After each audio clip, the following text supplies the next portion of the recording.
El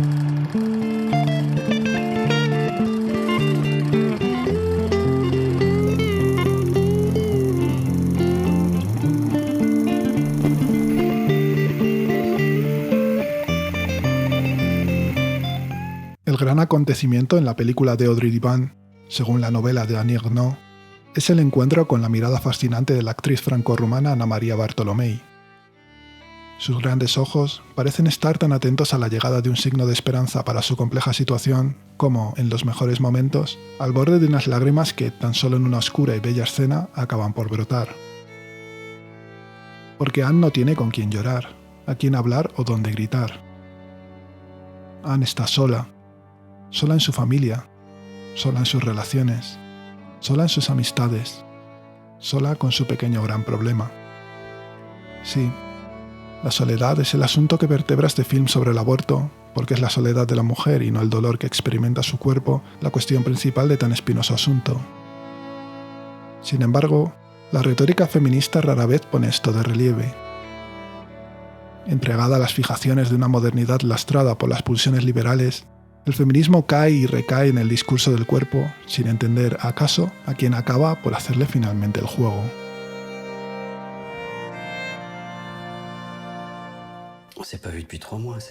Si la mujer es solo cuerpo, ¿qué importa su soledad? No extraña que las dos grandes frases pro aborto del argumentario morado sean «mi cuerpo, mis reglas» y «yo decido sobre mi cuerpo». Dos expresiones que no solo no cuestionan la penosa situación de la fémina, sino que la refrendan. Estás sola, sí, pero construiremos para ti un sistema donde puedas abortar legalmente. El aborto, pues, como la única salida para la embarazada, forzada a asumir que no existe prójimo que de ella se ocupe, que no existe hombre que la abrace, amigas que la apoyen, familia que la cobije, feto que gestar. Estos cuatro elementos se presentan en el film enhebrados por la citada soledad, lo que nos empuja a creer durante muchos minutos del metraje que estamos ante un film decisivo sobre la interrupción del embarazo. Nada que ver. Los temas están ahí porque son inevitables, no porque Audrey Divan entienda su razón de ser. Por si hubiera dudas, la directora las despeja en la inenarrable entrevista que le concedió al crítico Manu Yáñez para Fotogramas y que tenéis en la descripción. Las preguntas surgen solas. ¿Qué tabú es ese que persiste? ¿De qué culpa y de qué vergüenza habla la directora? ¿A qué se refiere con ese se supone? ¿Es que alguien o algo obliga a las mujeres a sentirse mal después de abortar? ¿No será justo el contrario? ¿Que actitudes progresistas como la de Divan están empujando a las mujeres a no sentir nada después de acabar con una vida humana? No creo casual en este sentido que Jara Yáñez abriera el editorial del último número de Caimán con los tremendos versos finales del poema El aborto, de Anne Sexton. Jara, consciente e inconscientemente, viene a decirnos en su texto, ya desde el inicio, que no se le puede condenar a la mujer a no sentir nada. Y no solo eso, también que, en su gesto, en su pecado, lleva su penitencia. No en vano, la palabra cobarde brilla con luz propia en el poema, aislada, abriendo un último y brutal verso que podría explicar la tragedia por sí solo. La poeta estadounidense está dispuesta a abrirse en canal para poner sobre el tapete la verdad. Cabe preguntarse si el feminismo no hace sino lo contrario, velar la responsabilidad de la fémina colocando como punta del iceberg el sufrimiento físico impuesto sobre la mujer por el heteropatriarcado. Ellas, pues, como las víctimas girardianas a glorificar en busca de la construcción de una sociedad sin mácula. Audrey Divan es una cómplice total de esta postura, y lo es desde la misma elección de un dispositivo dardeniano que lo carga el diablo, pues el seguimiento constante a un actor acaba siempre por forjar una complicidad excesiva entre el mismo y el espectador. Una complicidad que puede devenir tremendamente problemática en los instantes más dramáticos, como ocurre en las escenas más sórdidas del film.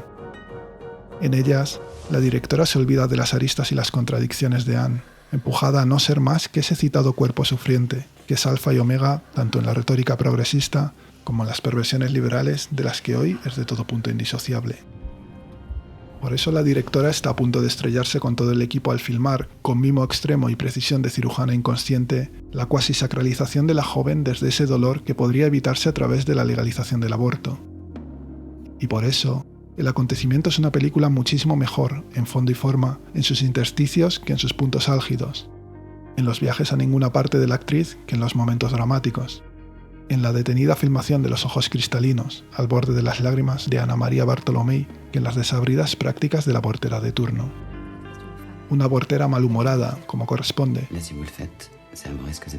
que no por hacer las veces de heroína feminista deja de exigir su recompensa liberal, porque aquí otro detalle importante que la directora parece pasar por alto, el de la gratuidad del aborto como herramienta higienizante de su condición mercantil.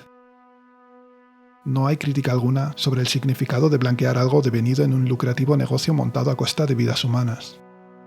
Tampoco sobre la complicidad del Estado en la muerte de los futuros hijos del país, ni sobre el hecho de que la blanca financiación del aborto coloca a la sociedad al borde del nihilismo al ponerle precio a la muerte del ser humano. El progresismo y el liberalismo se dan así la mano como nunca antes en la historia de la humanidad.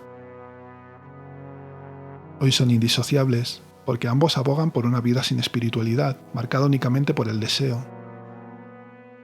Si por momentos este espectador tuvo la idea de estar ante un gran film, es porque creyó ver que, en las imágenes evocadoras de un pasado francés reciente, se daba con las claves de un problema que sigue de plena vigencia. Pero la cuestión de la soledad femenina, apuntalada por los 4 elementos antes citados, se va diluyendo en el metraje hasta caer en la complicidad sistémica. Así, las apariciones del amante, por ejemplo, son anecdóticas y lamentables. Es tan solo un jeta que nada tiene que aportar, una figura pálida, acaso relacionada con aquella vieja portada de Charlie Hebdo que se preguntaba por la identidad de los varones que habían dejado preñadas a las 343 mujeres que firmaron el manifiesto sobre el aborto, donde figuraban nombres como Jean Moreau o Catherine Deneuve. Un dibujo que solo se acordaba del hombre para justificar la interrupción del embarazo, y que no dedicaba ni una letra al feto asesinado, verdadero olvidado de una tragedia que gira siempre en torno a él, pero solo en torno. La familia tampoco corre mucha mejor suerte. Lógico, si tenemos en cuenta, por un lado, la alergia de la progresía a los lazos fuertes, por otro, que los padres son 2 curritos, o sea, 2 apestados de la izquierda, verdadero motor de la destrucción del socialismo, que diría Jean-Claude Michéa. Normal también que el abrazo final entre madre e hija resulte más elocuente que todas las regañinas vertidas sobre la incomprendida niña. Más chicha tiene el asunto de las compañeras de residencia. Que unas sean amigas y otras enemigas no hace sino elevar la complejidad de unas situaciones que, lamentablemente, se le quedan grandes a Audrey Diwan.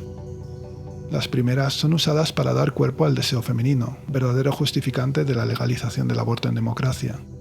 Este anhelo está plasmado en 3 escenas muy bien facturadas, aunque obvias en su escritura, revelando tanto el hondo interés de la directora en transmitir la pasión sexual mujeril como su capacidad para poner este asunto en imágenes. Más problemas veo a la hora de mostrar la traición entre chicas, vehiculada por lo general a través de la relación cargada de celos y envidias entre la protagonista y ciertas compañeras de residencia. La directora apuesta por la opacidad a la hora de hablar de estas bajas pasiones, y la cinta se resiente. Donde pudo haber clarividencia, no hay más que exabruptos gratuitos. Donde había espacio para introducir la cámara y captar la intimidad de un ambiente puramente femenino, nos topamos con una oscuridad impenetrable para la lente. El resultado es la filmación de retales, de trozos obvios de rencillas que, en el obtuso final, deben recomponerse al galope desde la sordidez y, aún peor, la sororidad. Sororidad en fondo y forma, mediante un travelling en contrapicado repleto de rostros femeninos que aparecen y desaparecen entre la luz y la sombra. Sí, esa boba corrupción de la fraternidad funciona en la película justo como lo hace en la infantil sociedad en la que vivimos, como un comodín que justifica cualquier atrocidad en nombre del bien absoluto. El cierre feliz, luminoso, viene a refrendar esto.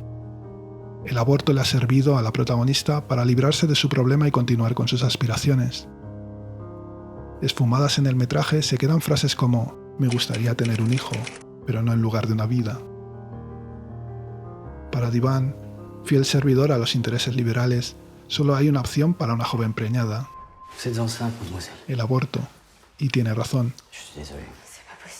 El problema es que vea esto como un triunfo, que le parezca bien que la única aspiración legítima de la sociedad contemporánea sea higienizar un proceso de muerte en nombre del bienestar de la mujer, mancillando en el gesto la naturaleza altruista, ergo infinita, de la maternidad, a la que, al contrario de lo que ocurre con el aborto, es imposible adobarle el epíteto de gratuita.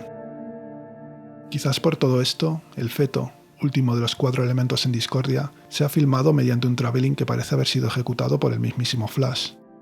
Una escena que ha puesto a la cinefilia de vuelta sobre el viejo asunto del objeto y lo representable, algo ridículo si tenemos en cuenta lo cobarde de la realización, aunque lógico si recordamos que el dogma oficial progresista, al que se adscribe el grueso de la crítica, asegura que abortar es simplemente una elección de la mujer sobre su cuerpo y no sobre una vida destinada a nacer.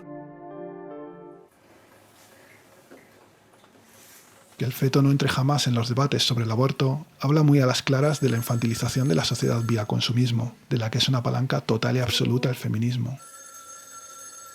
Porque el aborto consiste, por encima de cualquier otra cosa, en decidir qué vida merece o no ser vivida, con todo lo que eso implica. Una pregunta que no tenía problemas en hacerse un Christian Mungiu bastante más valiente que la de Iván.